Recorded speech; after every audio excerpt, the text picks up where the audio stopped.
Hello. Hello and a very good evening. Now can you hear me? Am I audible now?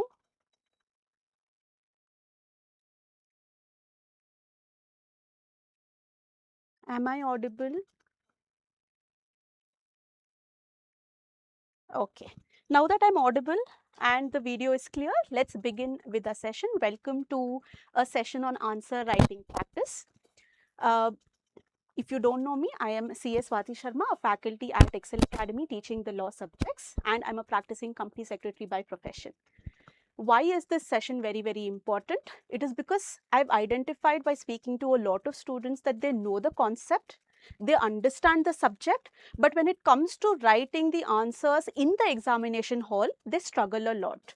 And that is why we see students not able to clear the subjects. They know the concept, but they are not able to pass the group.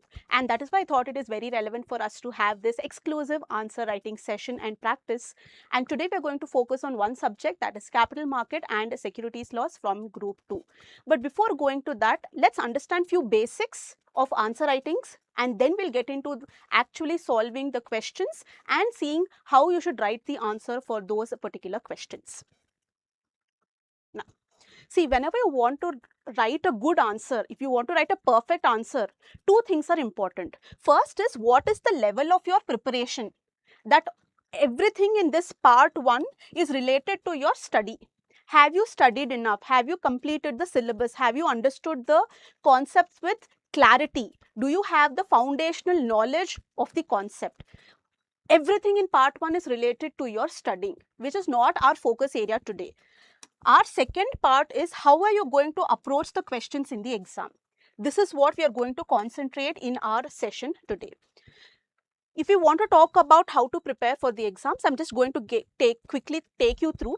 First, most important thing is, if you want to write a perfect answer in your exam, the first basic requirement is that you should know the conceptual understanding. You should have the full knowledge about the concept that you're studying. Just merely studying for the sake of completing the syllabus is not our objective, is not our aim. So even now you have time for exam. If you have not prepared to the level of expectation, you still have time to go back and get the clarity. Wherever you have doubts, wherever you're not understanding the concepts, this is the right time to get conceptual clarity. Second one is, read the barracks along with the ICSI material. We say always keep the ICSI material as the base material, because it is the ICSI institute which is going to set the question paper. They are going to create the question paper on the basis of the ICSI material. So keep that as the base material, and whenever you have to see and read legal provisions, take help of the BEAR Act to understand with utmost clarity. Third one is, stay updated with the latest real life examples, cases related to company law, cases related to securities market, cases related to FEMA. What is happening in that area which you're studying, you should be updated, so that you can just give it an example. You can just quote it in your answer, so that the evaluator knows that you're not only studying the ICSI book, but you're also aware of what is happening in the practical world. Next is, improve your answer writing skills, which is our focus area for today. And lastly, you should practice a lot of questions. Write one day one answer, write weekly test, take mock exam, refer to the previous past question papers, and try to solve as many as question papers as you can. So cumulatively put all together, you are going to be able to write a perfect answer in the exam, and all this comes under the preparation stage. This is what I am assuming that all of you are doing. I'm not going to get into the preparations. Our focus area today is how to approach the questions in the exams, and for that, first and foremost, you understand that now ICSI question papers pattern is such that we don't get any direct question. Even if it is a direct question, it is clubbed with a small case study. So you should understand that the number of case study type of questions in the exam has drastically increased over a period of time. So you should be able to read the case study, analyze what is the concept that is being tested, remember what is the applicable provision for that concept, and then connect the fact with the applicable provisions to give a conclusion. So until and unless you do not have good level of preparation, until and unless you do not have the conceptual clarity, it will be difficult for you to answer the case study based questions. So to write a perfect answer, yes, you need skill, yes, you need to structure your answer, everything I'm going to teach today, but all that will be of waste if you don't have conceptual clarity. So the basic is conceptual clarity. With that, we are going to top it up with good presentation skills and structuring of answers. Now, the kind of questions that the institute is asking, it tests your conceptual clarity, because until and unless you don't have conceptual clarity, you will not understand from where this question has been asked or what is the answer to this question. So if you want to connect the question with one concept that you have studied, conceptual clarity is a mandate, that is basic. So it tests your conceptual clarity. Along with that, it tests your practical application. How are you connecting the question with the applicable provision, and how are you connecting them, how are you bringing a conclusion out of them, how are you, connecting the two concepts? That is very important, and that is being tested by the institute. Then you have analytical skills. To give conclusions, to give suggestions, to do analysis, you need analytical skills. So out of one single question, the institute is testing you on multiple levels: your conceptual clarity, your practical understanding, your analytical skill.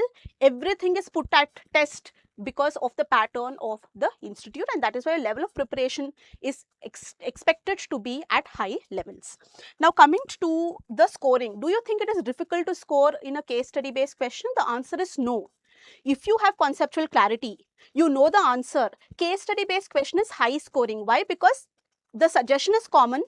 You know what advice you have to give. You know what is the applicable provision. If you give everything to the evaluator, he has to give you marks. Rather than only theory, if you had to get only theory, direct theory questions, you had to write lengthy answer. There was no scope of scoring. For example, if it is a 8-mark question, we could not give you more than 5, 5.5 or 6. Beyond that, we don't give for theory questions. But when you talk about a case study based question, there is a high probability that we can give you major marks. Even if it is for 5 marks, we can give you 4, 4.5, because if your conclusion is correct, if the applied section is correct, we can give you full marks. So if your conceptual clarity is correct, if you have correctly connected the provision of law with the facts in the question, and you have given a correct conclusion, it's a very high scoring question paper. All the subjects, all the law papers to put together, I'm collectively saying that the pattern that the institute follows now is high scoring. One more reason for high scoring is, earlier if we see the old question paper pattern, majority of the questions were for 5 marks, 6 marks, 8 marks. But now, even if they are giving a case study based question, they are giving you a lengthy case study based question followed by sub questions, and the sub question carry only 2 marks. It's a very to the point answer that they expect, and if you write correctly, they are more than happy to give you 2 marks as well. We have seen a lot of our students who have got exemption 60 plus 70, and in their answer papers they have got 2 out of 2 if it is an exceptional answer. So it is very easy to score in the kind of question paper pattern that ICSI is currently following. So please focus on conceptual clarity, and then whatever we are going to discuss today about structuring the answer, presentation skills, if you incorporate all this with good preparation, you can definitely score very well in your exams. So now let's look at what are the 2 aspects that you're required to focus on. First part is understanding the question. See, you might have excellent presentation skills. You might write and present your answers really well. You might structure your answer really well. But if you have not understood the question itself, the question is asking something, but you're writing some other answer. The answer is perfect, but that answer is not suitable to the question that has been asked. You might say, ma'am, I've written well, and what I've written is correct. Yes, what you have written is correct, but that is not what has been asked in the question. So you should be able to correctly understand what is the question, what is the answer that they are expecting for this question, and that you will be able to understand only if you have conceptual clarity. And second one is structuring of your answer. How do we write? You read the question, you understood what is the question, you know the answer. Now, how do you put that thought into the paper? Is structuring. How should you give introduction? What should be the body of your answer? What should be the conclusion? If it is a 5-mark answer, how do you structure it? If it is a 2-mark answer, how do you structure it? All that comes under structuring. So our focus area today is understanding the presentation skills as well as techniques, and how do you present the answer in the answer paper. Okay, so now first talking about understanding the question, the main issue is identifying what is being asked. If you have identified what is being asked, half of your problem is solved, right? Half of your problem is solved when you know what is being asked, but this itself is a challenge for a lot of students. If your level of preparation is not up to the mark, you have not completed 100% of the syllabus, then it becomes difficult for you to understand from where has this question come, from which chapter this question belong to, right? So you should not be in that position. And reading techniques within the limited time. Now you get 3 hours and 15 minutes. In 3 hours and 15 minutes, you should read the question paper as well as write all the answers for full 100 marks. Yes, initial 15 minutes is reading time, but in those 15 minutes, you cannot read the entire question paper. And we also suggest that you should not read the entire question paper in the given 15 minutes, because that is a decision-making time. You should decide which optional questions you are going to opt. So, you are going to only read question 2 or 2A, 4 or 4A, whichever is optional, depending upon which subject. You should read only those questions and decide which you are going to opt. Those kind of decisions are required to be made in first 15 minutes, because even if you start reading the full question paper, by the time you have to write that answer for that question, again you have to reread the question. So why reread the question 2 times, once in first 15 minutes, and then again when you are required to answer, again you have to read? Why waste your time? So when you are having 3 hours and 15 minutes in hand, you should use it very efficiently, and that is why I say that you should not read the entire question. You should not read the entire question. It's going to take a lot of your time. So we are going to use techniques to save time on how do you read the question. Okay, so if you, for example, all the law papers, the first question is case study based question, 1.5, 2 pages, and then you have sub questions. So do you need to read the entire 2.5 pages? The answer is no. Okay, how? We'll see when we are going to practically see a question and then give the answer, right? So you should very, very efficiently use your 3 hours and 15 minutes of writing time. Now coming to structuring the answer, which is the focus area, always follow the IRAC method, that is identifying the issue, identifying the rule that is applicable, application, that is connecting the issue with the rule, and then giving a valid conclusion. Presenting stepwise reasoning instead of jumping to the answer. Always, always, always I tell this, that don't start your answer with yes or no. Don't start your answer with yes, it is possible, no, it is not possible, no, this is justified, it is not justified. Don't start your answers with the conclusion, because if your conclusion itself is wrong, starting sentence itself is wrong, the evaluator will not spend time in identifying what is the reason that you have given for giving that conclusion. So always you start your answer with what is the law, what are the facts of the case, and then give the conclusion. Never start your answer with the judgment that this is possible, this is not possible, this is justified, this is not justified. That should come only in the conclusion and not in the beginning of your answer. Now, coming to some common mistakes that the students make while answering in the exam. Writing only theory instead of application. See, if it is a case study based question, they've asked you for some suggestion, they've asked you for some opinion, they've asked you for some outcome, right? Just mentioning the law and expecting full marks is not sufficient. Definitely, you should tell what is the applicable provision. But along with that, you should do application of mind and give the conclusion whether it is possible or not possible. You will get minimal marks for writing the correct provision, but you will get full marks only if you give the conclusion. So don't restrict yourself only to writing the theory. Develop the analytical skills of giving conclusions and suggestions as asked in the question. Missing out citing relevant provisions. See, I agree that it is impossible for everybody to remember all the sections of so many enactments. For example, JIGL, you have so many enactments. It's impossible for us, even practicing professionals, to remember all the sections. It's not important that you remember all the sections, but the most important ones you can remember. Plus, if you don't remember the section number, at least you know which enactment it belongs to. If you're asking something in relation to consumer rights, you should know it is Consumer Protection Act of 2019. If you're asking something related to what? Let's say anti-competitive agreements. You should know it is Competition Act of 2002. So at least the name of the enactments you should be writing in full in the answer paper, even if you forget the section numbers. Not giving a clear conclusion.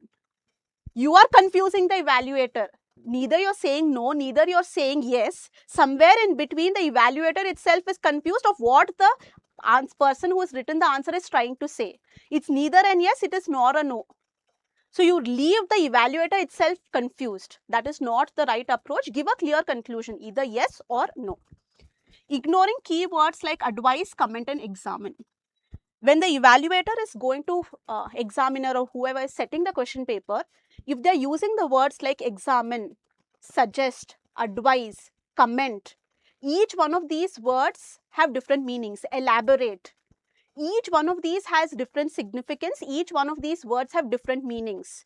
If it all meant the same, why would they use different terminologies, right? Every word has its own meaning. Every word has its own expectation and you should live up to that. So after this session, you should take some time off and identify what is examine, what is advise, what is comment, what is suggest, what is elaborate. Just find out the meaning of these words and accordingly you should write the answers. Giving long background before answering. Lengthy stories. See, now we are nowhere following the theory-based pattern. Earlier, you don't know the exact answer, you write stories. Something related to concept, you know, same thing, long answer you will write and leave it. That does not work anymore because what the evaluator is expecting is direct to the point answer. What we have asked, is it there in the answer paper or not? If it is there, you will get marks. If it is not there, we will not give you marks. So writing lengthy answers for getting marks nowhere works in today's scenario. That kind of answer writing is not appreciated anymore. So don't write lengthy background before getting to the point. Just answer to the point. Not managing space and time. You should be very, very careful about time management, right? You should, while writing the structured way, while giving good presentation, you should also keep in mind that you have to answer so many questions within 3 hours. And for that, you should be able to manage your time. I've made one previously, I've made a detailed video about how you should manage your time per question basis, depending upon what is the subject. You can go and refer to that video for managing your time within 3 hours duration. Now, coming to the challenges that students face, difficulty in identifying what is being asked, and this is solely and purely because you have not studied well, you have not studied enough, or you have not studied productively. That is why you are facing this problem. Second one, writing lengthy theory instead of application. This is what I have already addressed, and this is the most common thing that the students do. They don't know, they think that if I write something, at least they'll give me marks. No, that does not work. Not citing provisions and case laws. If they have asked you in the question, help with the, by stating case laws, help with the example of case laws, you should mention. If in the question itself they have asked you to mention the case law, it is your requirement. If you don't remember, then that's a separate thing, but if you know, you should be able to mention the case laws. Poor time management in lengthy papers. Most of the law papers, specifically company law, JIGL, ECIPL, these are all lengthy papers and you should be able to manage your time well, and that is one major area that the students face problem because they are not able to complete 100 marks in the 3 hours duration. For that separate video I have already made on time management. You can watch that video. Soon we'll also come up with another time management webinar. Now coming to the winning mindset, these are all the problems, these are all the challenges. Now let's get into the winning mode. If these are the problems, these are the mistakes, what do we do to ensure that we write a perfect answer? What you need is structured answer. Just random writing is not what we need. You know the concept, simply writing, that is not what we expect. ICSI standards are different. You should structure your answers, and that is what we are going to learn by the end of today's session. Coming to practical tips that you should follow. First one is time management. I've told in one video, I'll put the link of that video in the description. Later you all can watch that video of how you should manage every minute in your examination hall. I've made a detailed video, you can watch that. How much to write? Quality versus quantity. The most common question that comes across to me is, ma'am, for 5 mark question, how much should I write? Ma'am, for 2 mark question, how much should we write? The answer is not fixed. I cannot say that for 5 mark question you have to write 3 pages, or for 2 mark question write half a page or write 1 page. It's not fixed. This is subjective to the question. What is the question? If the question says just define a consumer, your answer should just be definition of consumer, which itself is little long. You cannot say that, ma'am, it's for 2 mark, I just mentioned 2 points. Not sufficient. You have to write all the aspects. Even if it is for 2 marks, you should give full definition of consumer, even if it is lengthy. Consumer rights for 2 marks means you should just mention what are the consumer rights. If same consumer rights are asked for 5 mark question, along with mentioning what are the consumer rights, you should give explanation also for each category of right. So depending upon what is the question, accordingly you are going to decide the length of the answer. We do not have a prefixed formula that for 5 marks only these many pages you should write, or for 5 marks only 5 points we are going to write, for 2 marks only 2 points we are going to write. It does not operate like that. If they are asking and testing your knowledge with one concept, with that concept whatever information is there you should be able to put it down in the paper. It does not mean that for 5 marks, 5 points. Many students ask, ma'am, 5 marks, I've written 5 marks, I've written 5 points, but I've not got marks. Because you have not given the full content that they are asking for. If they are asking, for example, eligibility for making an initial public offer, we have 3 basic, option 1 and option 2. You have just written option 1, you have forgotten about option 2. Why will they give you full marks?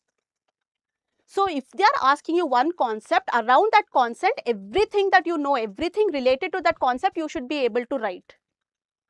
Right? So that is very, very important. It's not subjective. Sometimes a 5 mark question can also be only 1 page, because the question is framed in such a way that only writing that much is sufficient. So please never judge that we are required to write only this much for 5 marks, only this much for 2 marks. Don't go with that assumption. That's the most common mistake that students do. That 2 marks, no, only this one paragraph is enough, no need to write more.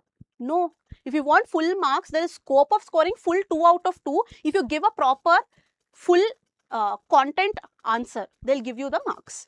Next, using proper headings, subheadings and keywords. Most important one that we are going to learn today.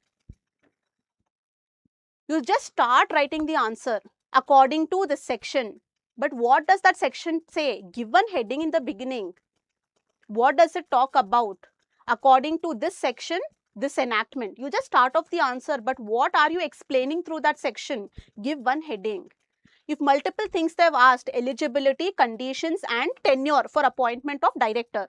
First begin eligibility, then you say tenure, then you say whatever is asked. So if you have multiple points within the same question, clearly give multiple subheadings so they get to know that you have answered every aspect that has been questioned in the question. Every point that has been asked in the question you have addressed. For that you should give subheadings. And keywords. What are keywords? Keywords are important words associated with concepts. If those keywords are written, it directly picks to the eye of the evaluator and he is going to give marks. Right? So this is very, very important. Third point is very crucial and important for giving a good presented structured answer. Now, coming to the exam tips, always mention the law first and then apply it with the facts. Don't just start off in the given case or in the facts of the question or as given in the question. Don't start your answer like that. First, give them a heading of what is the concept. Give them the applicable provision of what is being asked. Then you connect the facts and then you give the conclusion. Never start your answer directly with the application of the provision. If that application itself is wrong, directly zero. So it is better you start with the provision of law, then you connect the facts and then you give the conclusion. Even if you are not sure about the section number, it is mandatory for you to mention at least the name of the enactment or name of the regulation. For example, eligibility criteria for IPO. You are not sure, say regulation 5, regulation 6, what is it? You don't know. If you don't know, don't write the wrong regulation number. But you know it is ICDR regulations. So mention according to SEBI, issue of capital and disclosure requirement regulations, this is what it says. So even if you are not sure about the exact section number, exact regulation number, it's okay. At least you write the name of the act and name of the regulation properly. At least they should know that you know the law. Never leave a case study without a conclusion. Conclusion carries marks. leave it to probability. See, two things can happen. One, if you don't write the conclusion at all, definitely for conclusion part, you're not going to get marks. Second scenario is you write the conclusion. Out of that, two possibilities are there. Either your conclusion is correct or your conclusion is wrong. If your conclusion is correct, you're going to get marks. But if your conclusion is wrong, you're not going to get marks. But by guesswork, if that conclusion is correct, there is a probability that you can score some marks. So instead of leaving the conclusion full together, at least make an attempt of doing a guesswork and writing the conclusion. Sometimes the guesswork might be correct and you might get marks. Not writing directly 0, but writing a wrong, you'll get 0, but what if it becomes correct, you'll get marks. So always end your answer with a conclusion that may be correct or may not be correct, but don't leave it blank. Show the examiner that you are thinking like a professional CS. Ultimately, what they are doing here, they want to make you a professional. They want you to see as a qualified company secretary, and once you come into the shoes, you should be able to think. And that level of understanding and analytical skills they want you to develop right from the beginning. So you portray to them through your answers that you are having the capacity of thinking like a qualified company secretary. Now, let's practice. Till now, it was just the basics. These are things that you should keep in mind before even thinking that I can write a perfect answer. Till these basics are not right, you will not be able to execute a perfect answer in your answer paper. But before actually getting into the practice as well, let's see what is the right approach. I told you that there is a 4-step approach, IRAC method. That is, issue, identify what is the question that is being asked, what is the core problem, and what is the analysis that you're required to be making from that question. Second one is identify the rule, that is nothing but what is the law, what is the provision, what is the section that you have to apply in that given scenario. Third one is application, always connect the issue and the rule and give the connection, and thereby giving a valid legal conclusion to your answer that is crisp as well as exam oriented. If you follow this approach, you will be able to write a perfect answer. Now, next question is, do we have to write introduction, content and conclusion for every question? The answer is no. If it's a direct 2-mark question, you don't have to spend time writing introduction, content and conclusion. If it is 2-mark, to the point what has been asked, you put the subheading and write the answer. This method of actually giving an introduction, see, this approach should be followed in your mind, even for a 2-mark question, even for a 5-mark question.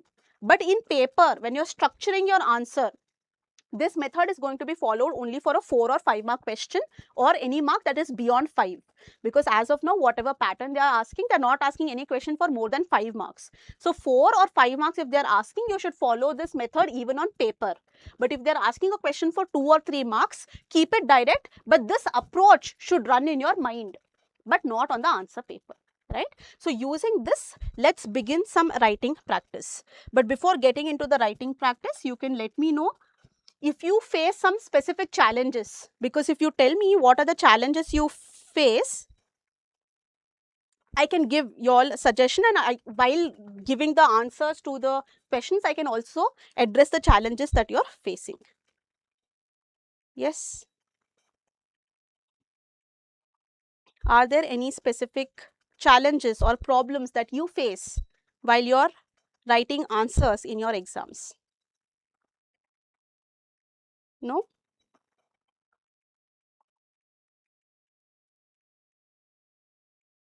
Okay. So let's begin. Today's session is exclusively for capital market and securities laws.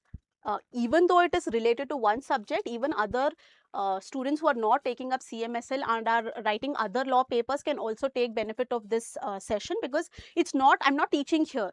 I'm not telling you what should be the answer. I'm just telling how you should write the answer. So the same tips you can also follow for other law papers, but definitely for other papers as well, we are going to bring exclusive live sessions like these. So let's begin. The first question is a question that I picked up from December 2025 attempt. It is a long, lengthy case study based question, which is 1 page, 1.5 page. And like I told you, I'll tell you the tips and tricks that you should follow for reducing your time that you're going to spend reading the questions. first and foremost rule, when you get a lengthy case study based question, don't start reading the question. You have to first go to the sub questions and see what is the question. What is the point of view from which they have asked this case study? Because once you understand what are the kind of questions they have asked, while you're reading the lengthy case study, automatically it's going to help you to identify what is relevant information and what is not necessary. If you first start reading the question, you'll read every word carefully. That is going to take a lot of time. On the other hand, if you first go and see what are the sub questions, you know what they have asked. Now you're going and reading the case study. You quickly know what is the information that you want and what is the information that is not relevant for you. So you're going to skip a lot of part of that question that is not relevant for you. Okay. So this is the first way in which you can reduce the time taken for reading the questions. Second thing, many a times the case study is absolutely not relevant because whatever sub questions they have asked are direct theory questions, not even linked to the case study. Without reading the case study, you can answer every sub question that has been asked because it is direct theory question. It's not even related to the case study. So in that case, you don't even have to spend time reading the case study. So that is why always when you get a case study based question, stop reading. You just directly swap to the sub questions and begin from there. So that the same approach I'm going to use here. So they've given a long case study and they're saying that you are required to answer these points. First one is why wants to understand the major activities that a stockbroker does in the securities market. So this entire question I believe and assume is related to the chapter capital market or securities market intermediaries, where they're talking about one intermediary being the stockbroker and what are the major activities that he carries on.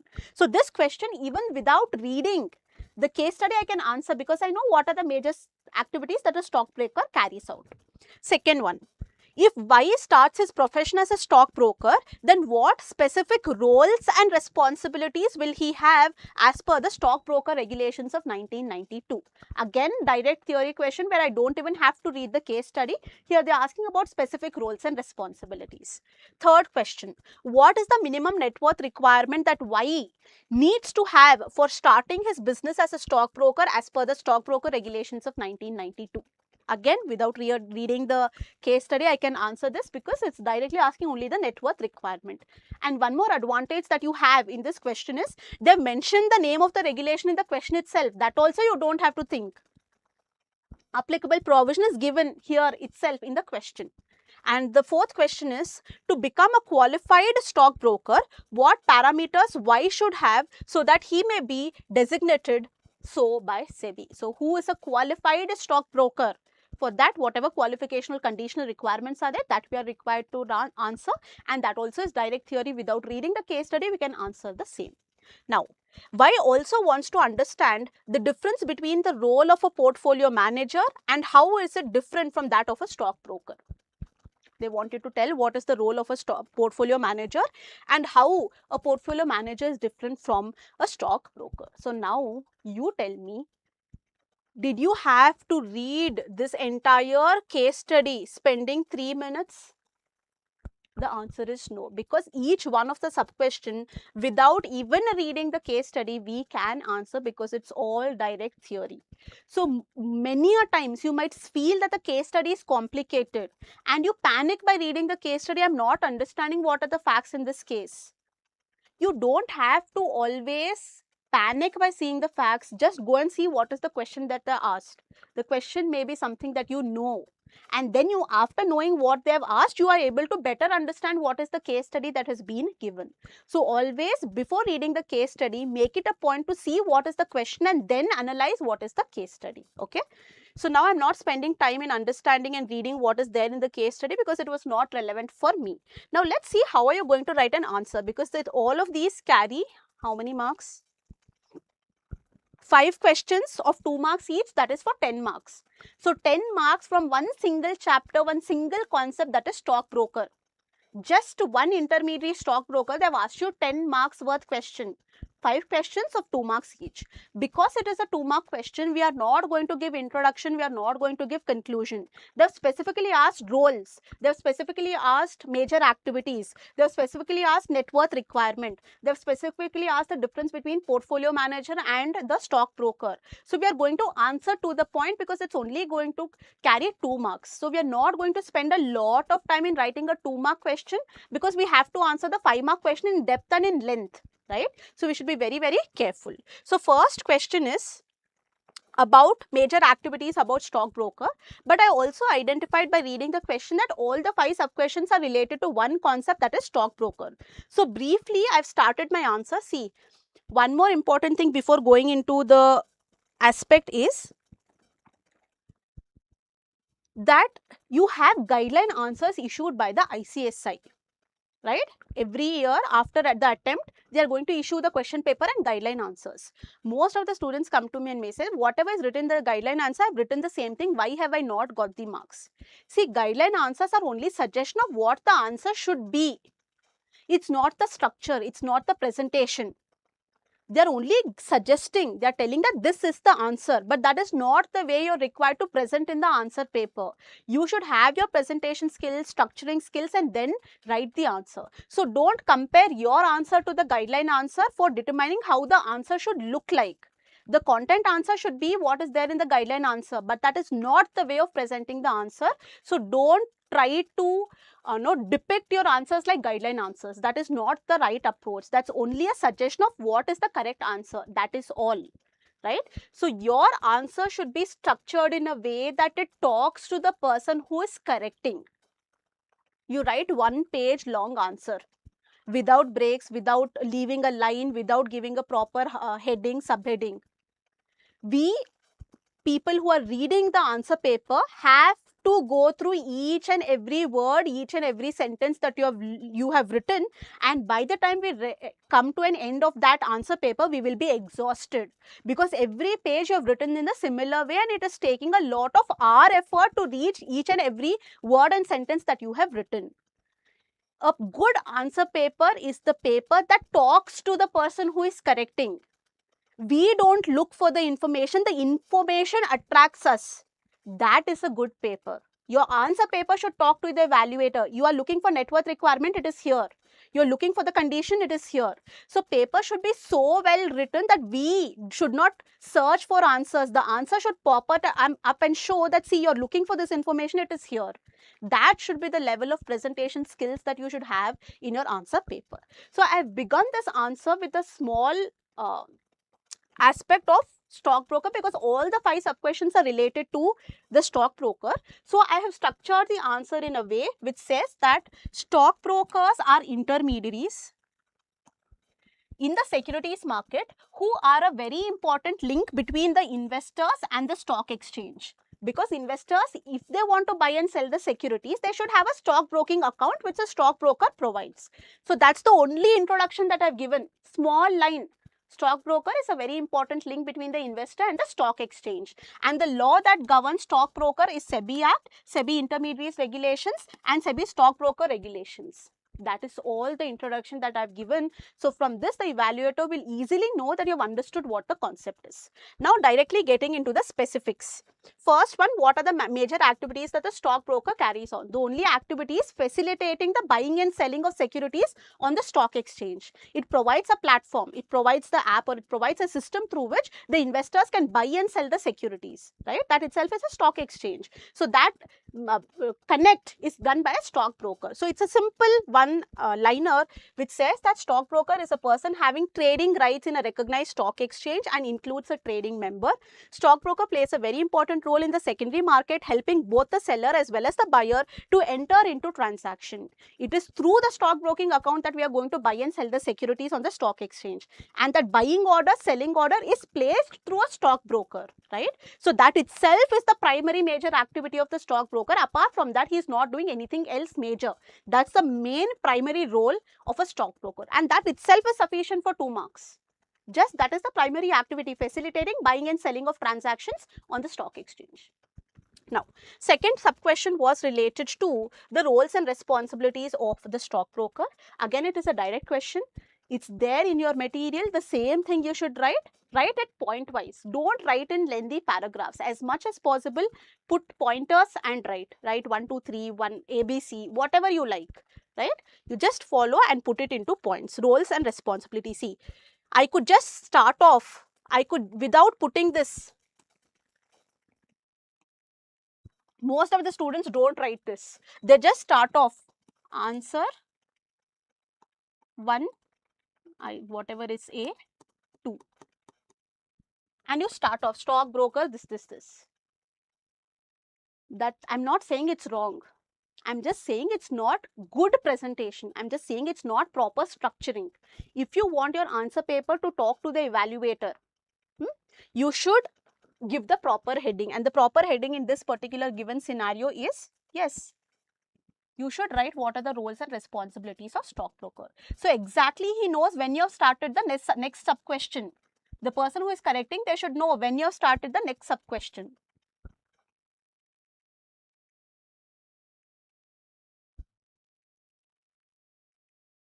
Okay, so roles and responsibilities of stockbroker, I'm not teaching, so I'm not getting into the exact what is role and responsibility. We have studied, and it's one of the important chapters, security market intermediaries. So you should know what are the provisions. Next question was with respect to net worth requirement. So your heading is net worth requirement to be registered as a stockbroker. Again, please be very specific with respect to this chapter. Many a times in many a situations, they have not given you the net worth requirement. They have just said as may be prescribed. So you should write it like that itself. Don't say that net worth requirement means definitely some number will be there. So let me randomly write some number. That is not how it operates. Many a times it's just given as may be prescribed. And for example, for stockbroker, the net worth requirement is not constant. If you're providing securities only, right? Only equity shares trading is permitted. Net worth requirement is less. Along with the securities, you're also providing commodities segment. Along with that, you're also providing futures and options segment. So depending upon what all kind of trading activities you're permitting, according to that, the net worth requirement will be changing. So depending upon what all stockbroker is providing on his platform, on that basis, the net worth requirement will keep changing. That is why in our material for the stockbroker, net worth requirement is as may be prescribed. So you just write that. It is as may be prescribed, depends upon the kind of services that are rendered by the stockbroker. Next, qualified stockbroker. Definition is there, conditions are there, qualifications are there. So you have to give what is it, what are the parameters that should be given for being a qualified stockbroker. Again, on the side heading, you should mention qualified stockbroker and then start writing your answer. And last question was write the difference between a portfolio manager and a stockbroker. So if you know the difference very well, it's very much advised that you put it in the tabular format. But if you don't know to correlate the difference, you know who is a portfolio manager, you know who is a stockbroker, you're not able to compare them. You know both the concepts, but you're not able to draw a difference. Then you don't follow the table mechanism, write theory. First write who is a portfolio manager, then write who is a stockbroker.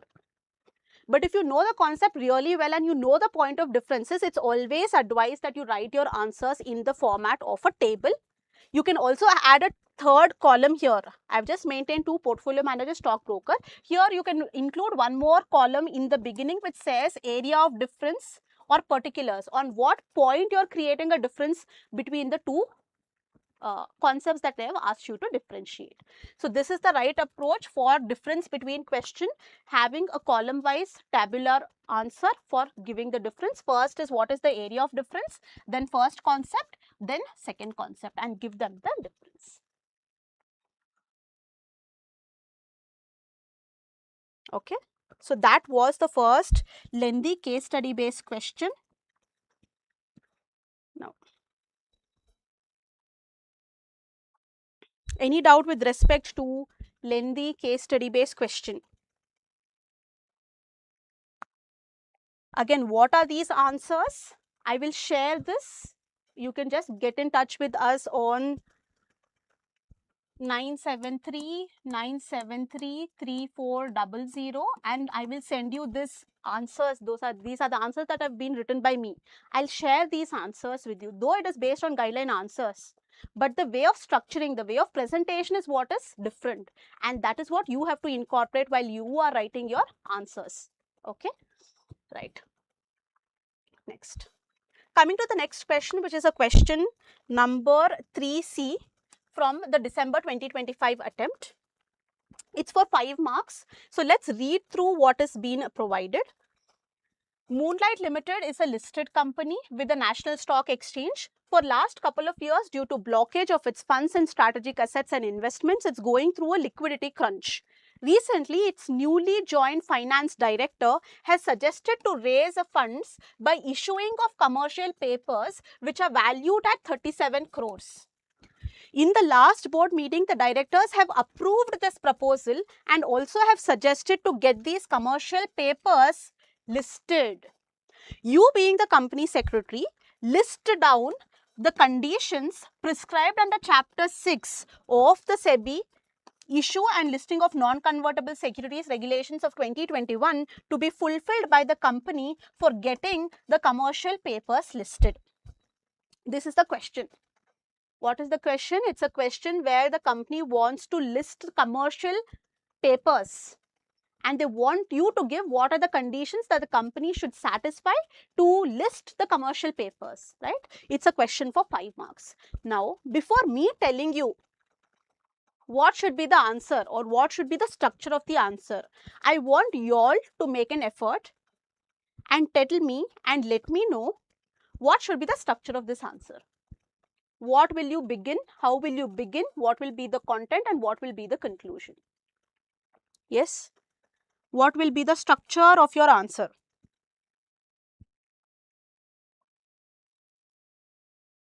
How will you structure your answer?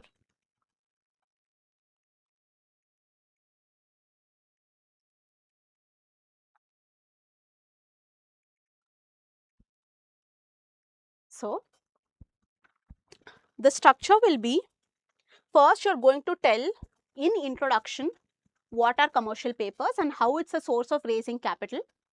Next, we are going to get into the direct aspects of conditions that are to be satisfied for listing commercial papers on the stock exchange. And then in the conclusion, we are just going to say that if Moon Limited satisfy the conditions that are given here, they can go ahead and list the commercial papers on the stock exchange. That's all is what is required to be written. So, how have I structured the answer? I've structured the answer exactly how I've said, but I've also given clear headings and subheadings. See, I've started with the concept commercial paper. I've given them an introduction of what is commercial paper. Then I've given a side heading, what is the conditions for listing commercial papers. I've told them what is the applicable provision. I've told them what are the conditions, how many conditions are there. I've highlighted what are the conditions that are required. And in conclusion, I've just said if all the above conditions are satisfied, Moon Limited can go ahead and do the listing of commercial papers. That is all. You just have to give clear, neat, with headings and subheadings, clear communication to the evaluator. Now, your answer paper should talk to the person who is correcting. He is looking for what are the conditions. Directly, you know, scores registration, payment of fees, shelf prospectus, general information document, compliance with SEBI laws. Just by seeing this, they know that you know the concept. Instead of they looking and searching for the right answer in your answer paper is popping out the answer for the evaluator to correct. Right? So, what is it? First, I begin with the introduction of what is a commercial paper. Commercial paper is recognized under SEBI Enact Regulations of 2021 as one of the non-convertible securities through which short-term borrowings can be done. SEBI regulates the listing as well as disclosure of these commercial papers, but they are primarily governed by the Reserve Bank of India. Then coming to the conditions of commercial listing, again it is regulated under Chapter 6, that's already given in the question, so you don't even have to think about what is the applicable provision. Various conditions that should be satisfied. I've given proper short forms with one-liner explanation because it is for 5 marks. You have to give explanation. So, first is compliance with SEBI laws. Second was general information document, giving the terms of issue of commercial papers. What is the term of issue? What is the borrowing? What is the validity? Right? All those things should be mentioned. Shelf prospectus, Payment of fees, if you want to do the listing, definitely listing fees will be payable, that fee should be paid. And because you are going to list commercial papers, public at large are going to subscribe to your commercial papers, there will be investors and they might have grievance, and the grievance redressal mechanism is a scores. So they should finish the scores registration and scores authentication procedure before initiating the listing requirement. So if these 5 conditions are satisfied, the company can go ahead and do the commercial listing paper. See, again, what I'm saying is you will not know the answer for this question if you don't know the concept. You might be excellent at presentation, you might be excellent at structuring the answer, but if you don't know the concept, gone. The opposite also is the same. You know the concept really well, but you don't know the presentation, you don't know the structuring, gone. Still better, because somewhere you will be able to score because you know the concept. So if you want to write a perfect answer, if you want to score exemption, if you want to score really well, you should have a combination of conceptual clarity as well as presentation skills. So please work on both of these right from the beginning. Don't say that today I will study and when exam comes I will learn to write. No, both these should be done hand in hand, synchronized together right from the beginning. Now, let's go to the next question. The question that I've selected is question 4A. December 2025 attempt. Again, it's a question that I have to read because it is one paragraph, no sub questions. Galaxy Limited is a listed company with the Bombay Stock Exchange. During last mid-November 2025, the company secretary has resigned. So, November 2025, the company secretary has resigned.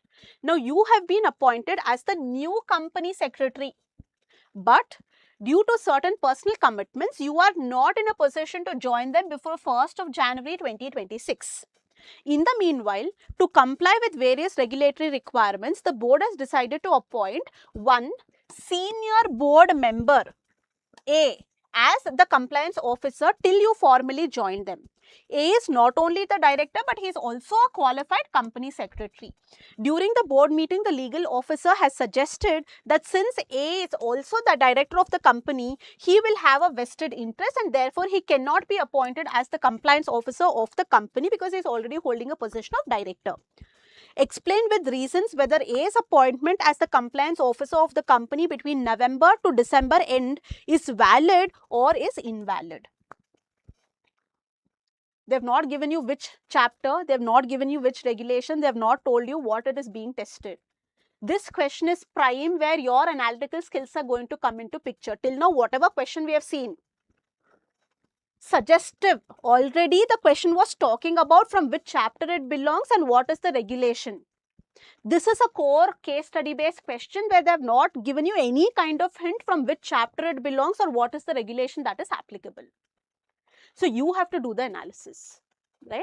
So the question that it belongs to, if anybody knows, you can let me know in the comment. If you have already studied well, you know which chapter this belongs to, you can let me know.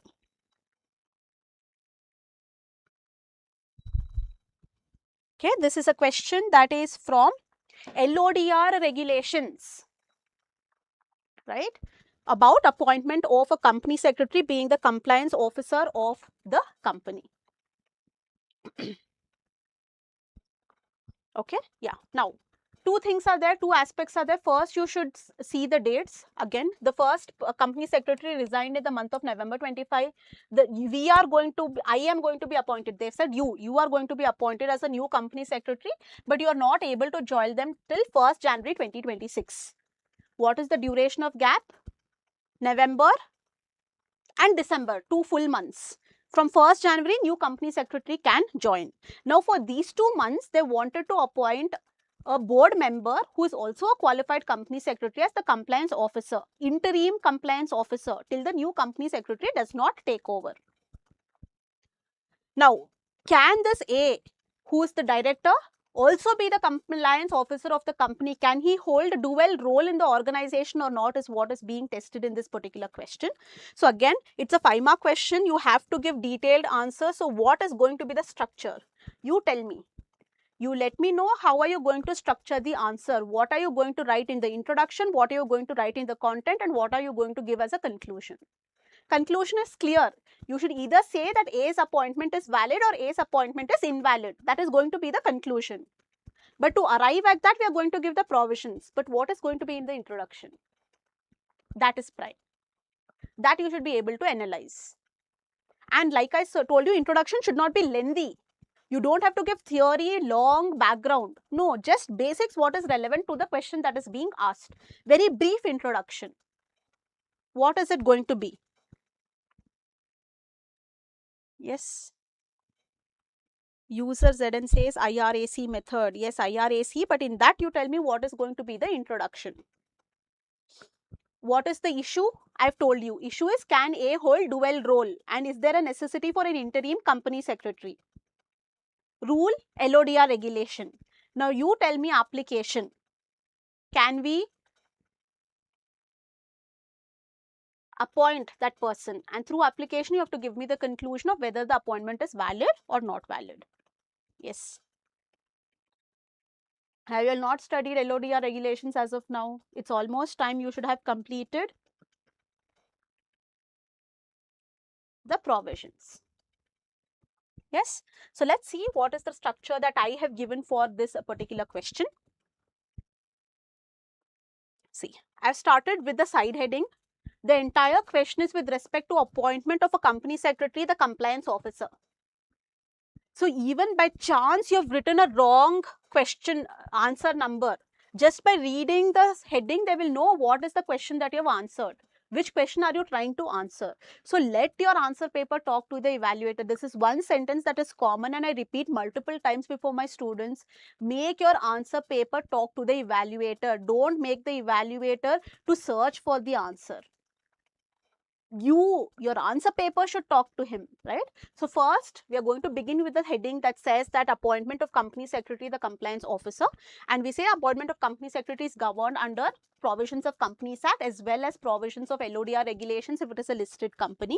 Now directly coming to filling of vacancy, because two aspects are there. One is the person has resigned in November, so November, December, 2 months no company secretary is going to be there. From 1st January new company secretary is going to come. For 2 months do we need to appoint a new company secretary, or how do we fill that vacancy, right? So we are going to talk about filling of vacancy of compliance officer, which says regulation 6(1)(a) of SEBI LODR regulation talks about any vacancy in the office of compliance officer is required to be filled in case of a listed entity within a period not later than 3 months from the date of vacancy. However, if the listed entity shall not fill such vacancy by appointing a interim personnel as thing until and unless such appointment is made in accordance with the laws applicable in the case of fresh appointment.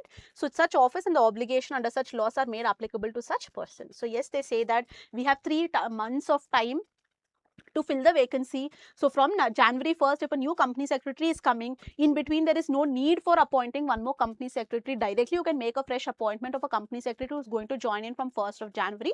But between these 2 months, definitely you need somebody who is going to be called as the compliance officer, because if investor grievance is coming, somebody should address to those grievances, because you have strict timelines under scores mechanism. You have to answer to the investor queries, and for that time in interim period we are going to give some designation as compliance officer to one of the person who is holding a key managerial personnel. That itself says qualification to be appointed as compliance officer. It simply says that only a company secretary can be only a qualified company secretary can be a compliance officer. That is a statement that you should begin with, and that is why a compliance officer should be an officer who is in whole-time employment of the company and not more than one level below the board of directors. Direct reporting to the board of directors should be done for the compliance officer, and he should be designated as a key managerial personnel. That role is played by a company secretary. And there are no restrictions prescribed under these regulations which prohibits the director itself to become the compliance officer. So through that, seeing the filling of vacancy provision, you have 3 months time. For interim duration, you can appoint any person who is in whole-time employment, holding a key designation within the company and as a qualified company secretary. And A, in this particular case, is definitely a director of the company, but he is also a qualified company secretary. He has qualification as a company secretary. So he can, for the interim period, be called as the compliance officer for the company, right? That itself is going to be your conclusion. So if you know the concept really well, structuring the answer will not be tough. It's going to be easy. You just should have clear mindset. What am I going to write? In introduction, what I'll give, in content, what I'll give, in conclusion, what I'll give. That clarity if you have, your writing pace is automatically going to increase and structured answers you will be able to write. Next question is question 5B from December 2025 attempt. It says that Progressive Limited is a listed company with the Innovators Growth Platform. So, you know it is a startup company. It is planning to go for a public issue in March 2026, planning to make a public issue in March 2026. However, in the meanwhile, on 29th October 2025, the company has received a notice from the regulatory authority regarding non-compliance with delisting of the equity shares. During the board meeting, one of the directors have raised the issue about negligence on the part of a company secretary and has asked him to give a detailed explanation of whether this regulation is actually applicable to their company or not applicable. So, here also they have not directly told you about what is that test, what is the chapter that is being tested. They have not told you what is the provision of law that is being tested. It is for you to identify, and the hint is there. It is about delisting regulations. So, you know SEBI delisting regulations will be applicable. Along with that, they have also hinted you that it is related to the applicability provision. Applicability of the regulations to certain entities. We know delisting regulations are not applicable to every listed company.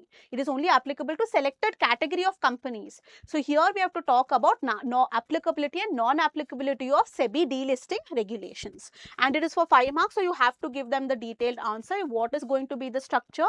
What is going to be the introduction? What is going to be the content? And what is going to be the conclusion? You have to tell me. So, think in your brains, think in your mind. How are you going to structure this answer? How are you going to structure this one answer? What are you going to write? What is going to be the answer? What is going to be the content? So, you're going to begin with what is delisting, one-liner statement of what is delisting, what is the regulation that governs delisting, and then say that delisting regulations are not applicable to every category of companies. Then mention in the content non-applicability of delisting, give what are the situations where delisting regulations are not applicable. Then in the conclusion say in this particular case whether delisting regulations are applicable or not applicable. In this case delisting regulations are not applicable. Why?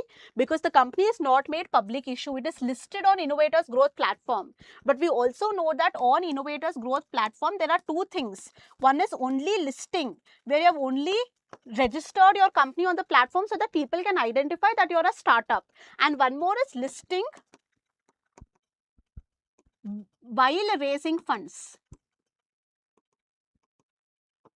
You have listed also, you have made a public issue. Listing plus public issue, both you have done.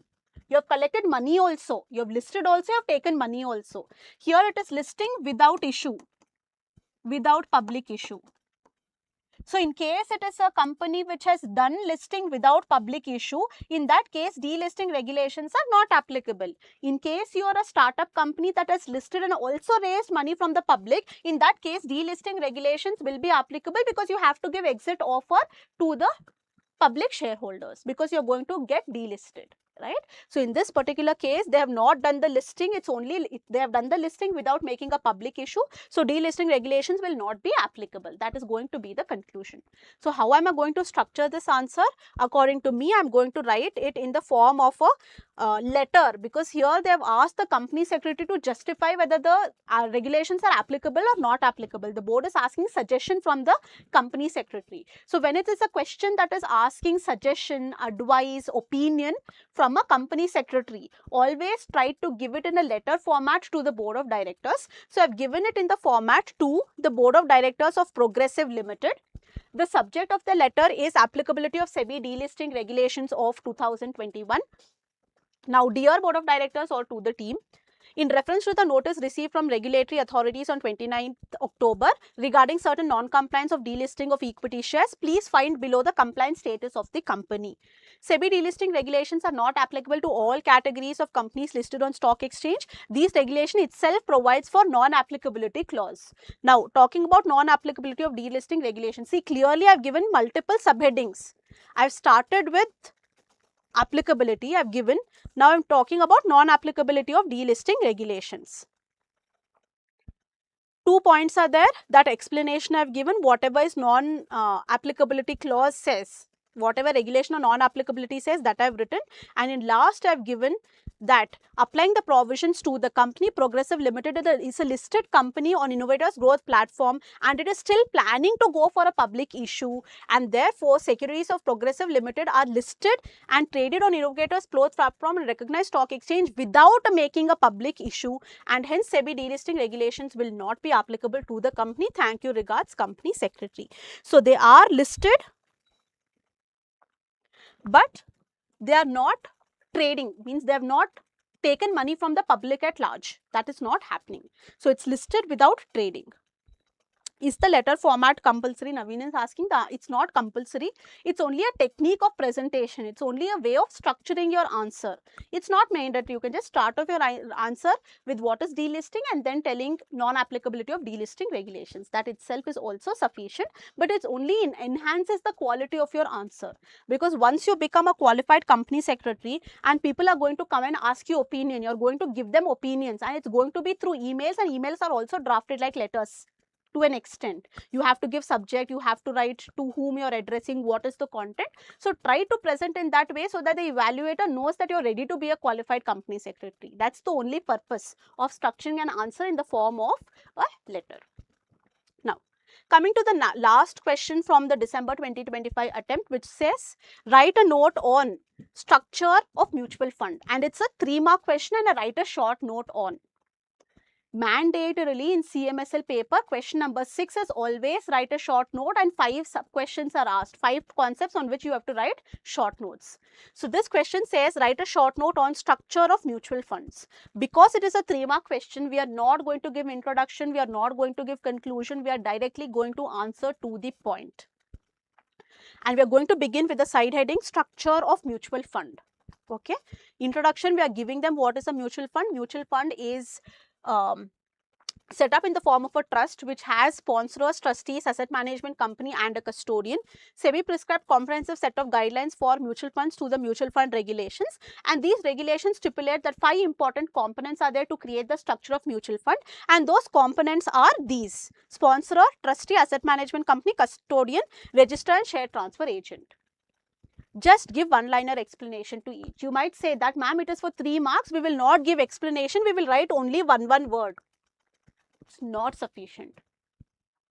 If it's for 1 mark question, okay, you say the constituents are these, okay, still understandable. But it is for 3 marks. Just for mentioning, we will not give you 3 marks. At least one-liner explanation you should give, how it is a composite or vital element for constituting the mutual fund, right? So that one-liner explanation for every important part of a mutual fund, every important part that forms a structure of mutual fund is required. So you have to give that explanation. Just mentioning will not be sufficient to score full 3 marks. Next. Okay, so those are the questions that I have picked up from the December 2025 attempt. Now let's go to the second question paper, that is the June 2025 attempt. Again, I've selected randomly few questions to give you understanding about different kinds of questions that the institute asks. So again, I've picked up a long question, and what did I tell you while telling or teaching you or giving you tips about a long lengthy case study based question? That never start reading the case study, directly go to seeing what are the sub-questions that have been asked in relation to that lengthy question. So I've directly scrolled through and come to the sub-questions. Let's see what are the sub-questions. What are the powers of SEBI with regard to issue of directions to an intermediary? Power of SEBI to issue directions to intermediary, direct theory question. What are the grounds on which SEBI can conduct an investigation into the affairs of intermediary? Grounds of conducting investigation. Next, what are the powers of investigating authority in this particular case? So somewhere we have to read what were the facts, what is the investigating authority doing, but briefly we know we are required to write about powers of the investigating authority. Next, if the penalty is imposed on RNP Financial Services Limited, what are the factors that should be taken into consideration by SEBI or the adjudicating officer while deciding what is the quantum of punishment or penalty that is required to be imposed? Again, it's a direct theory question, but simply they've included the name RNP Financials. But the question is factors taken into consideration for determining how much penalty should be imposed. Direct theory question. When and how the investigating authority should return the seized records of RNP Financials Limited. So return of seized records. So all these 5 questions are again direct theory questions. Without reading the case study based question also we can answer these questions. But because specifically they have told multiple times RNP Financial Services Limited, let's understand what is the intermediary do. What are the violations that they have done for which we have to impose penalty? Because when you're writing these answers, you can connect some facts from the case study and give it in the answer as well. So for that purpose, for this, I'm going to read through the question. Okay. Let's see, RNP Financials Limited is registered with SEBI as a merchant banker. So only important things is enough for us. They are registered for providing various capital market services to client, including management, public issue, underwriting. With recent changes in its top management, new leadership bringing more ambitious, did not give due importance to regulatory compliance and more focused on the business. So they did not give importance to regulatory framework and compliances. As a result, the team did a lot of non-compliance. One of their old client made a complaint with SEBI. As a result, SEBI has conducted an internal inquiry and has observed that RNP Financials has continuously violated the provisions of rules and regulations applicable to merchant bankers. Accordingly, SEBI has gone ahead and issued a formal show cause notice, but the new management made a couple of false and misleading submissions also to Securities Exchange Board of India when they were doing the inquiry. As a result, SEBI has carried out a full-fledged investigation into the affairs of the merchant bankers by appointing an investigating authority. During the course of investigation, authority appointed by SEBI has also seized a lot of records and books of the company. In the context of the SEBI Act of 1992, answer the following questions. So you know now which is the chapter that is being tested. Chapter number 4, Securities Exchange Board of India Act of 1992. Under this enactment, you have all the provisions relating to power of SEBI, power of investigating authority, power to seize records, power to inspect records. Everything is given under the SEBI Act. So that is only one enactment that is being tested in all the 5 sub-questions. So again, one chapter, 10 marks. 2 marks, 5 question, 10 marks, right? So total 10 marks from one single chapter always you're going to get, right? Now, in the past attempt, they're trying to club 2-3 chapters and creating a case study based question. So it's not always going to be that from one chapter only you're going to get 10 marks question. They are trying to evolve more questions through which in one case study they are incorporating 2-3 chapters together. Complicated case study they're trying to create. The case study will be complicated, but the sub-questions will be direct. So don't panic after reading the case study, because both the case studies that we have seen now, even without reading the case study, we are in a position to answer the sub-questions. So there is no need to panic. So if you have studied this chapter, SEBI Act of 1992 well, each one of these questions are direct, and from whomever, wherever you have studied this, whatever has been asked here, we would have marked important while teaching it, right? Okay, now let's see how are we going to answer these questions. Because it's directly for 2 marks, we are not going to give lengthy answer. We are going to keep it to the point. First one is powers, second one is grounds, third one is power of investigating officer, fourth one is penalty, factors to be taken into consideration, and last one is return of seized records. So we are just going to keep these as the headings of each one of the answer, like answer 1B, 1. Power of SEBI with regard to issuing of directions to intermediary. Section 11B talks about it. So applicable provision, section 11B. So I'm not saying according to section 11B, this is the provision. Very short, applicable provision 11B. Now what does 11B say? I've put it into pointers. It just says that if SEBI is satisfied after causing an inquiry, in this case inquiry was done. In inquiry they made false statement. That's why investigation is being ordered. So yes, if SEBI is satisfied after an inquiry that it is necessary to, in the interest of investors, in the orderly development of the market, as well as to prevent the affairs of the intermediary detrimental to the interest of the investors, they can go ahead and issue directions to the intermediary as may be appropriate in the interest of investors as well as in the interest of securities market. So they can secure proper management of the intermediary as well as persons. For these reasons, yes, they have the power to go ahead and investigate the aspects and issue any directions for the intermediary as may be necessary. And this power to issue direction includes the power to issue disgorgement order. All of you must know what is a disgorgement order. Let me get into a little basics. If you are studying CMSL, you should know what is a disgorgement order. See, whenever you do a wrongful activity, let's take for example insider trading. What is insider trading? We have access to some information of the company that is not available with anybody else, and that information is such of a nature that if we put it out in the public domain, immediately it is going to impact the share price of our company on the stock exchange. If the information is positive, the share price is going to go up. If the information is negative, the share price is going to collapse. This is the information that only insiders have and the outsiders do not have. So, any person who is having access to unpublished price sensitive information, he is an insider having access to unpublished price sensitive information. He cannot undertake trading activities. Prohibition of insider trading. It's clearly banned. Insider trading is completely banned. And we know for violation of insider trading, there is penalty imposed. Penalty will be imposed. But beyond that, what? Whatever profit you have made by violating the provisions of SEBI laws, all that profit also should be given back. So, what is a disgorgement order?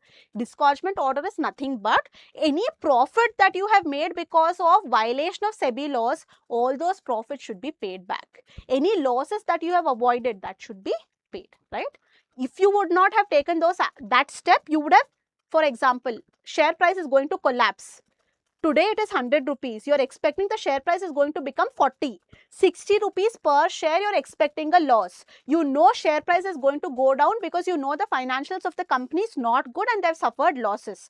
So today only you sell it at 100 rupees so that you don't see the fall of 40 rupees. You don't see that loss of 60 rupees.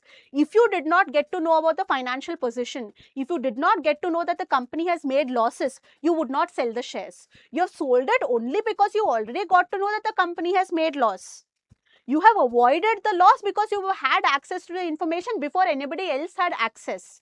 So, even that loss that you have avoided can be claimed by the official. So, disgorgement order is an order that asks you to pay back all the profits that you have made or all the losses that you have avoided because of violation of the SEBI laws. So, power to issue a disgorgement order is also one of the directions that can be given to the intermediaries. Now, second question was with respect to what are the grounds on which we can conduct the investigation. Section 11C of the Act talks about the reasonable grounds. I am not going to teach. Grounds are specified. Mention those grounds. If you have these grounds, they can go ahead and conduct the investigation. Next, 1B3 was powers of investigating officer. What powers they have? Yes, they have the power of asking the intermediaries to give them all the records, documents, books, whatever is there, and coordination and cooperation is expected. So, they have the power to call for all the documents and people to come before them and give evidence of what they are asking. Next, 1B4 is factors to be taken into consideration by the adjudicating officer while imposing a penalty. We know 3 factors are there. 5J of the SEBI Act talks about it. While adjusting, 3 factors are taken into consideration. What is the gain or undue advantage or gains that have been made? What is the loss that has been caused to the investors? And what is the repetitive nature of the default by that particular person? Based on these factors, we are going to determine what is the penalty that is required to be imposed, because all the penalty provisions under the SEBI provisions are like it says 1 lakh subject to a maximum of 1 crore rupees, right? That is the general penalty provision. 1 lakh minimum, maximum 1 crore. But in between 1 lakh to 1 crore, how much? 10 lakhs, 20 lakhs, 50 lakhs, 90 lakhs, how much? That is going to be determined on the basis of these 3 factors. So, again, direct and very, very important concept that has been asked in the question paper. Last is the return of seized records, right? So, return of seized records by investigating officer, yes, they can give it. As soon as the investigation is completed, they have to give it back, and if they want anything they think is relevant for proving their case, they can take a certified copy of it, a Xerox copy of it, and while they are returning it back from the person whom they had taken to the same person, we are required to give it back. So, that is what is the answer. Very brief, very crisp and very small. Okay. Next question, question 2C, June 2025 attempt. But before that, if you all have any questions, you can let me know and I will take it.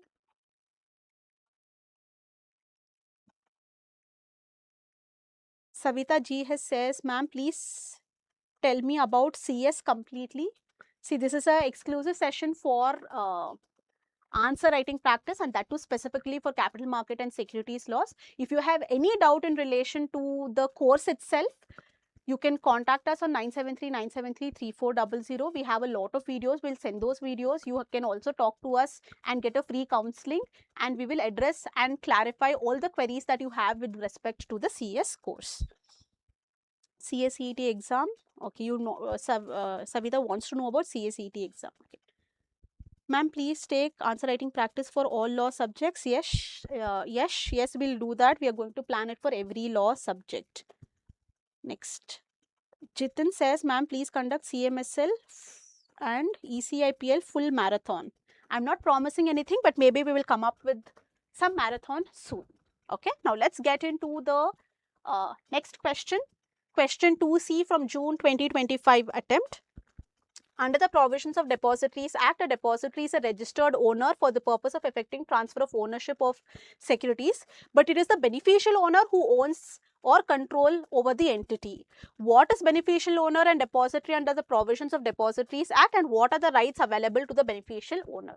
Again, clear cut, direct theory question. 2 plus 3 marks means 2 marks is for defining, 1 mark is for defining who is a beneficial owner, 1 mark is for defining who is a depository, and 3 marks are for the purpose of telling what are the rights of beneficial owners, right? So, you know what is the structure, how much marks each concept carries. Accordingly, we are going to answer the questions. So, here they have given you a statement in relation to Depositories Act, and around that statement they have asked you 2 questions. One is definition of beneficial owner, definition of depository, and second one the rights of beneficial owners. So, we are going to keep the answer very simple and strict. First, concept of beneficial owner and depository is the heading that I have used. Then I have given them the meaning of depository according to the Depositories Act, section 2 subsection 1 clause E talks about the depository. This is the definition. They are acted as the registered owner. In the register of members, name of depository is mentioned. So, they are the registered owners. But actually, the shares are owned by the beneficial owners who have paid for those shares. So, I have given the definition of beneficial owner according to section 2(1)(a) of Depositories Act. Beneficial owner is so and so person. So, in simple terms, depository is the name on record in the register of members, and beneficial owner is the actual real investor who has paid for that money. Now, coming to the rights of beneficial owner, according to section 10, they enjoy a lot of rights. First one is ownership right. Even though the name of the depository is there in the register of members, actual owner are beneficial owners. They have a right to receive all the benefits, bonus issue, rights issue, dividends, whatever is there, they are going to get. Voting rights also, it is the actual shareholders who get and not the depository. Right to information, right to pledge and hypothecate their shares whenever they want, right to opt out of the depository system whenever they want. They can convert their demat shares into physical shares, so that right they have for conversion. Right to indemnification at any point in time because of depository or depository participant, the actual investor or beneficial owner is suffering a loss, they have to get the reimbursement from the indemnification for loss suffered from the depository or depository participant. So, even though in the conclusion I have given, even though the name of the depository is entered in the register of members, it is actually the beneficial owners who are entitled to all the rights and benefits. That you can give in the conclusion. Next question, question 2A.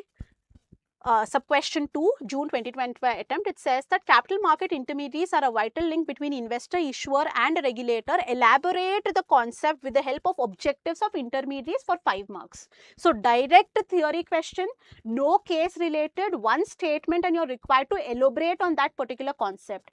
Elaborate, give proper explanation to this concept, and you can explain the concept of how the intermediaries are a link between investor, issuer and regulator by mentioning what are the objectives of the intermediaries. So, you should explain the statement that intermediaries are a vital link between so and so people, and then you should also tell what are the objectives of these intermediaries. That is why it is carrying 5 marks.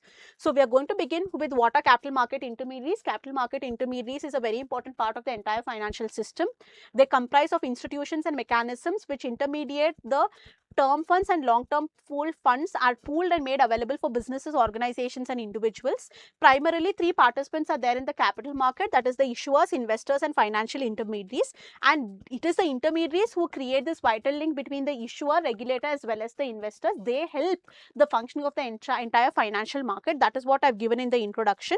Now coming to the objectives of the intermediaries, we have a list of objectives. Mention the objectives point wise. Don't keep it lengthy, don't write it paragraph, keep it in pointers and write exactly what are the objectives. We have already studied this concept, there is nothing new.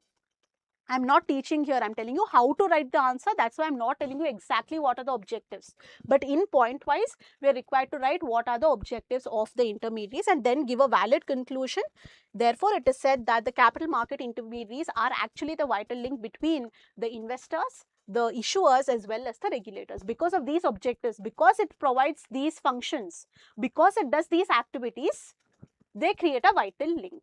In the conclusion, you connect, yes, because of these objectives itself, we call them as a vital link between the issuer, the regulator as well as the investors.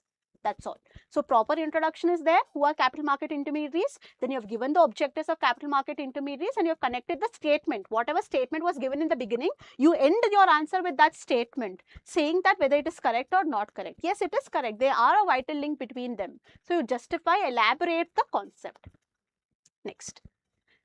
Question 4C, June 2025 attempt. You are the company secretary of Green Grains Limited, a listed entity.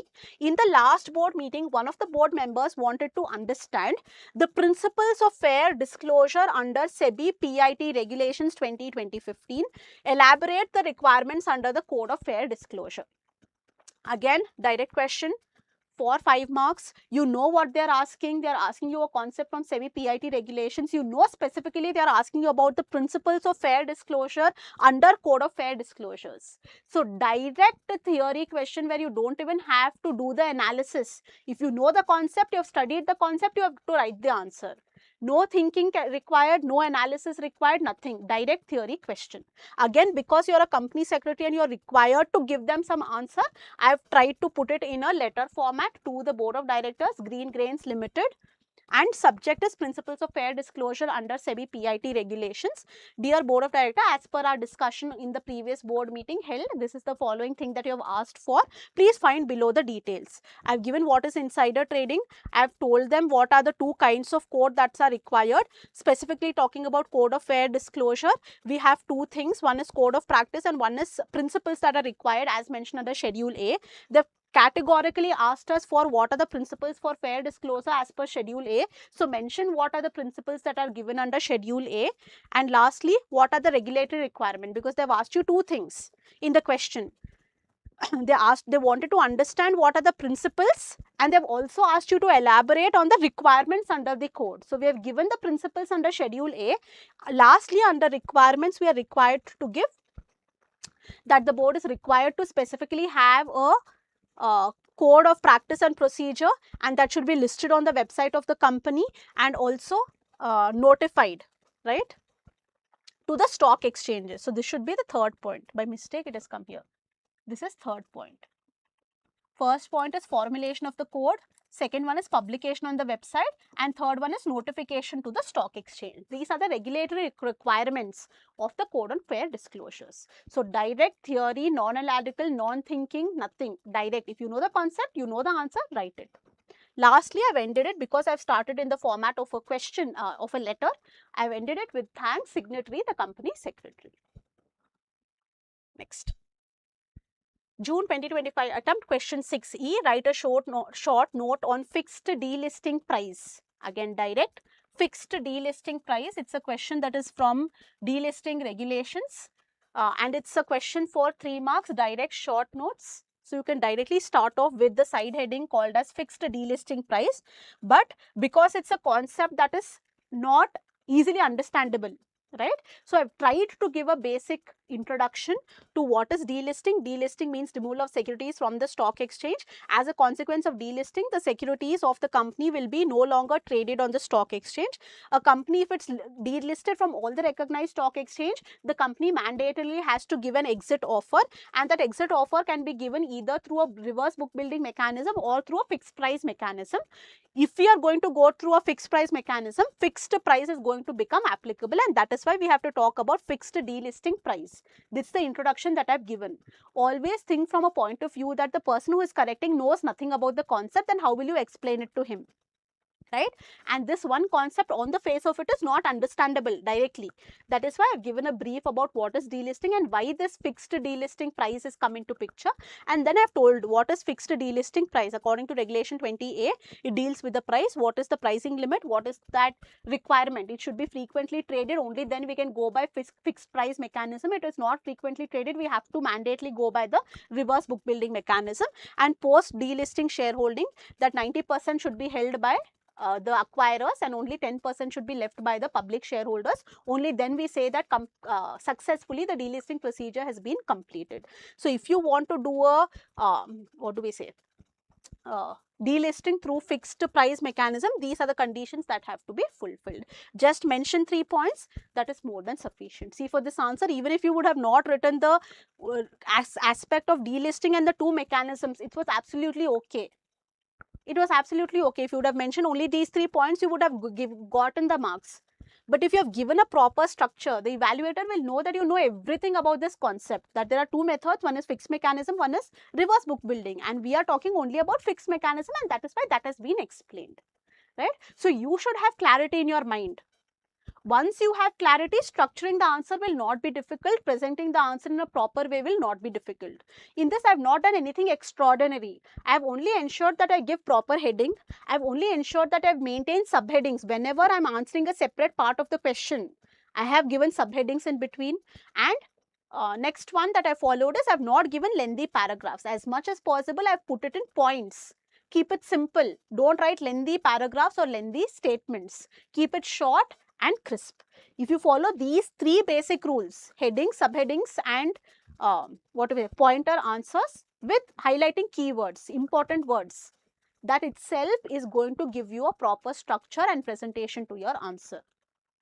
As many as answers you practice, the better your presentation skills will become, the better your structuring capability will be.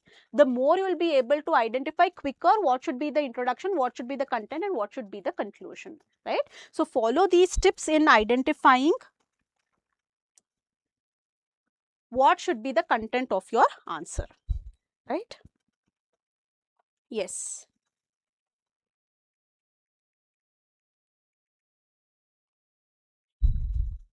Do you all have any queries?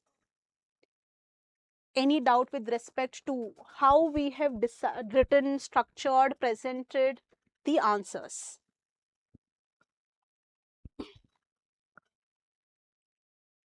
Yes? Any doubts?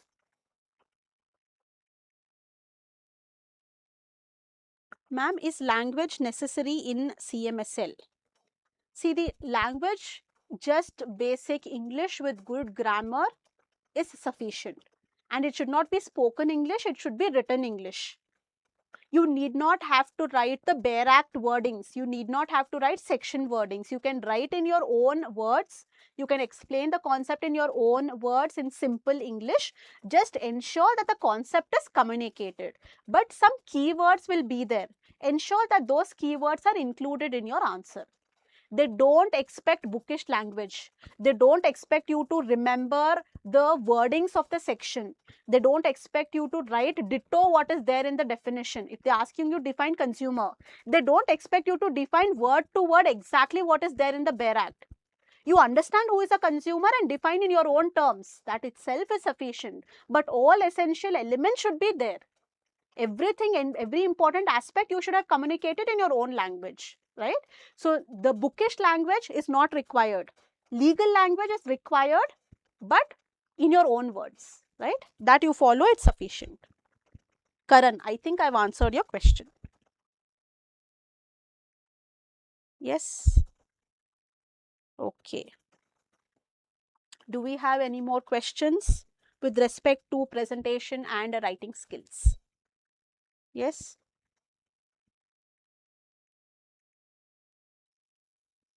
Any questions? Yes.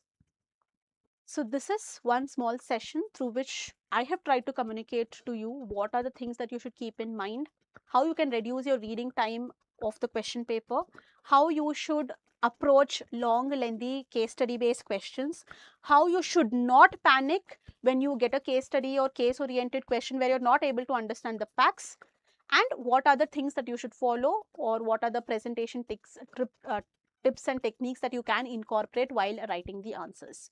The more you practice, the better your answers are going to be, right? So do as much as writing practice as you can. Spend 20 minutes, 30 minutes of your day writing the answers, because the more you write, it's going to impact how first you'll get to know how to interpret the questions. Second one, you'll get good reading speed. Third one, you will be able to quickly analyze. You will understand what kind of questions ICSI asks. And lastly, it's going to improve your writing speed. All these things put together, it's going to help you in the actual ICSI exam, where you will not for the first time sit and struggle to read the question paper or sit and struggle to identify what should be the content of your answer. The more you write, the more you understand ICSI, the more you understand what kind of answers you should write. So every day spend your time writing answers, at least 30 minutes a day for the days you have. We've started the reverse countdown. We don't even have enough 70 days before the ICSI exam for June attempt. So be very, very enthusiastic about writing answer every single day. Also, go to the previous year question papers, solve the previous year question papers, take mock exams, not for the purpose of seeing how much you can score, but just for the feel of the exam. Sit in one place, put a timer of 3 hours and 15 minutes without getting up for even one single minute from your place. Think you're sitting in the ICSI exam and write that 3 hours mock exam as you would write in the final exam. That is going to teach you a lot of things which you can learn from your mistakes and implement it better in your actual final exam. So it's a like a it's a platform for you to make mistakes, so that those mistakes you don't repeat in the ICSI exam. That is the purpose of mock. Mock exams are never for the purpose of knowing how much you are able to score. That's not the purpose of mock. The mock purpose is to see what mistakes you're making, so that you don't repeat the same mistakes in your ICSI exam. So it's a way of learning, right? So please see it as that and do it. Suppose we do not know the answer, how do we handle it? Naveen is asking this question. See, Naveen, if you don't know the answer, first, okay, multiple scenarios can be there. First one, you know the answer, write it perfectly. Second one, you know the concept. For example, delisting, same question let's take. You know the concept of delisting, you know the two mechanisms, but you don't know the exact conditions, right? Whatever you know with respect to the concept of delisting. Because sometimes the evaluator, if he is a little lenient, he does not mind giving 1 or 1.5 or 2 marks for writing the introduction. Even if to the point answer is not there, even if specifically you have not answered to the point, for writing something related to the concept, you will get marks. Third scenario, if you don't know only which concept it belongs to, which chapter it belongs to, there is no point in writing it. Don't waste your time on that question. Go to a question that you know perfectly and you know the answer for it. You spend more time on that. Because attempting a question that you don't know at all, you are just wasting your time, right? So it's better you focus on the question that you know, right? But if you know something, write about it. If you know zero, forget that question. You should not be in that boat. You should always be in a position to answer or know anything about the concept that is being tested. Being in a boat that you don't know anything at all, you're underprepared. You cannot do anything about it. You will not be able to answer for 100 marks. Forget that question. You know the concept, you know the chapter, you know the applicable provisions, but exact content you don't know, write whatever you know. You know specifically, write specific answer. These are the only 3 situations that are possible. And I've given you what you should be doing in each one of these situations. I think I've answered that for you. Yes? Okay. Right?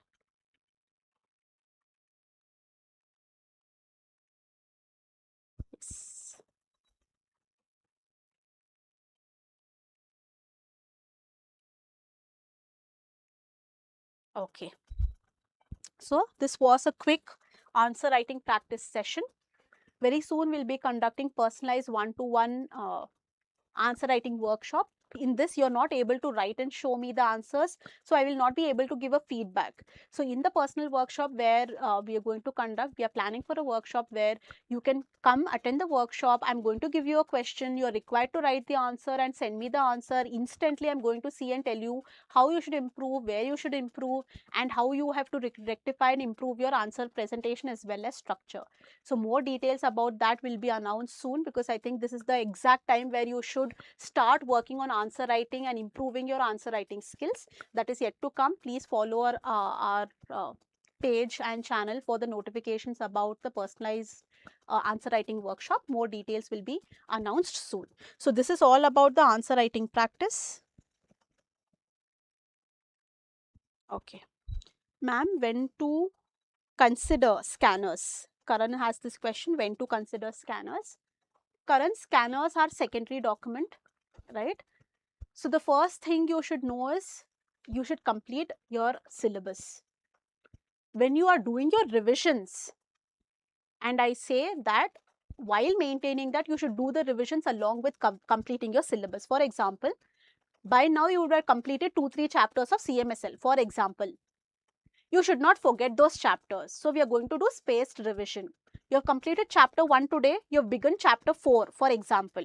You will go back during your time of revision to revise chapter 1. And when you are doing the revision for chapter 1, that time you should use the scanners. Scanners are not mandatory. Again, I am telling specifically for law papers, scanners are not mandatory. Scanners are relevant for tax and CAFM.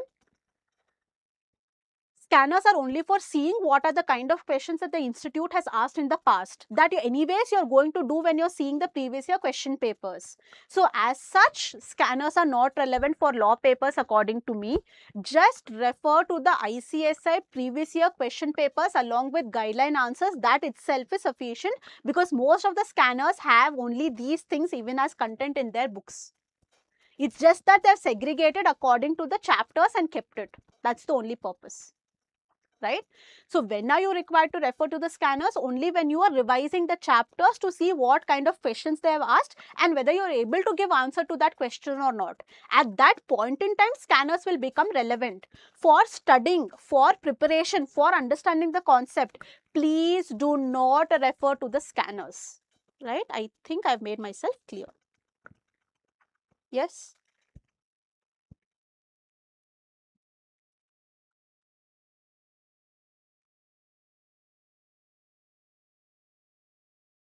Okay. So I think I've answered all the queries that have been raised.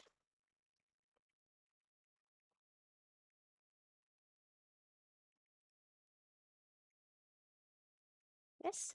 And also, if you have any doubts with respect to answer writing techniques, tips, or you have any doubts or clarifications, you can get in touch with us on 973-973-3400. I'll just put it here. You can get in touch with us. We will clarify any doubt that you have with respect to the CS course, with respect to the subjects, with respect to any problem that you are facing in your journey as a CS student. And with that, I'll wrap up the session. I will see you soon in another live session where we'll be dealing with any other law subject with respect to answer writing practice. Study well and a happy learning.